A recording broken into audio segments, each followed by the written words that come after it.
Di sebuah sudut kota Surabaya, tepatnya di rumah sakit tertua di Surabaya yang konon katanya telah melahirkan banyak dokter hebat, bernama RS Simpang. Pada tanggal 9 September 1967, di tempat inilah lahir seorang bayi laki-laki, putra keempat dari pasangan Bapak Supomo Istijarto dan Ibu Sriweni. Tak ada foto bayi saat itu, yang ada hanyalah cerita dan tangisan pertama yang menandai sebuah awal.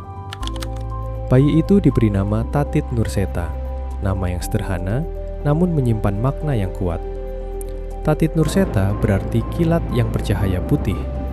Kilat, cepat, tegas, tak ragu menyambar.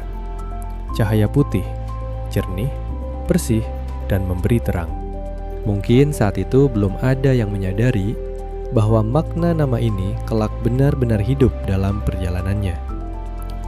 Masa kecil Tatit dilalui dengan sederhana, tumbuh dengan nilai ketekunan, disiplin, integritas, dan kasih pada sesama. Langkah kecilnya dimulai dari bangku TK Garuda, lalu berlanjut ke SD Gadugan Kalianak. Di sanalah sebuah kalimat sederhana dari gurunya masih lekat hingga kini. Tulisanmu bagus, seperti ceker ayam. Nanti besar pasti jadi dokter. Kelas 3 SD, Tatit muda pindah ke SD Karel Satswitubun, Surabaya. Bukan karena nakal, bukan karena tidak naik kelas, tapi karena pindah rumah. Tak pernah jadi juara kelas. Satu-satunya prestasi yang dikenang saat SD adalah juara deklamasi puisi Aku karya Chairil Anwar. Tahun 1980, Tatit muda lulus SD. Perjalanan berlanjut ke SMP Negeri 2 Surabaya dan lulus pada tahun 1983. Lalu masuk SMA Negeri 2 Surabaya. Disinilah masa remaja mulai terasa. Mulai coba-coba rambut gondrong, nilai rapor matematika 6, tapi alhamdulillah masih bisa masuk kelas IPA. Kata-kata bijak, jangan patah semangat, ternyata memang ada benarnya. Tatit muda lulus SMA pada tahun 1986. Walaupun mungkin tampak terseok-seok dengan nilai pas-pasan, paling tidak rapor dan ijazahnya asli, dan tentu saja bisa dipertanggungjawabkan. Babak baru kehidupan pun dimulai saat Tatit muda diterima sebagai mahasiswa Fakultas Kedokteran Universitas Airlangga. Kalau bicara soal keberuntungan, mungkin ia termasuk orang yang cukup sering beruntung. Walaupun nilai C bertebaran dan mata kuliah anatomi sempat mendapat D, rambut gondrong masih setia menemani. Saat koas, nilai C satu-satunya justru datang dari mata kuliah obstetri dan ginekologi. Lucunya, seorang tukang parkir di RSUD Dr. Sutomo pernah berkata, "Sampean cocok masuk Opgin." Kalimat sederhana itu ternyata membekas dan menjadi pembakar semangat yang ampuh. Tahun 1993, Tatit Nurseta resmi dilantik sebagai dokter umum. Alih-alih mengejar kenyamanan, Dr. Tatit memilih jalan pengabdian. 4 tahun mengabdi sebagai dokter PTT di RSUD Bajawa, Flores, jauh dari hiruk-pikuk kota besar. Di tengah masa pengabdian, beliau menemukan belahan jiwa.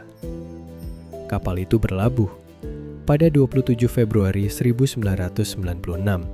Dr. Tatit memutuskan melanjutkan pendalaman ilmu di bidang yang menjadi panggilan hatinya, obstetri dan ginekologi. Atau mungkin karena terhipnotis tukang parkir. Di Fakultas Kedokteran Universitas Brawijaya dan resmi menyandang gelar spesialis pada tahun 2002. Perjalanan akademik berlanjut hingga meraih gelar konsultan onkologi ginekologi dari Universitas Indonesia pada tahun 2008. Lalu gelar doktor biomedik berhasil diraih pada tahun 2012.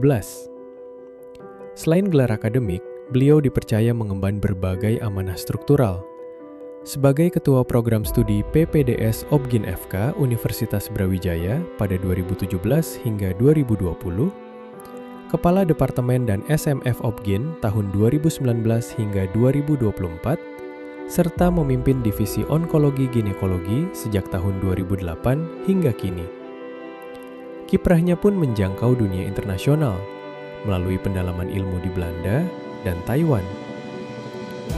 Puncak perjalanan panjang ini ditandai dengan pengukuhan sebagai guru besar pada 1 Oktober 2025. Namun di balik gelar, jabatan, dan prestasi itu, Profesor Tati tetaplah seorang sosok suami, ayah, dan kepala keluarga yang hebat dan dapat menjadi teladan. Semua proses dan pencapaian ini tentu saja tidak lepas dari dukungan keluarga yang selalu menjadi sumber kekuatan sekaligus tempat aman dan nyaman untuk pulang, apalagi kalau lapar. Inilah perjalanan Profesor Tatit, panjang, penuh perjuangan, penuh dedikasi, dan tentu saja penuh kenangan lucu yang tidak semuanya bisa diceritakan di depan kamera. Dan perjalanan luar biasa ini masih akan terus berlanjut. Biar peluru menembus kulitku, aku tetap meradang, menerjang. Luka dan bisa kubawa berlari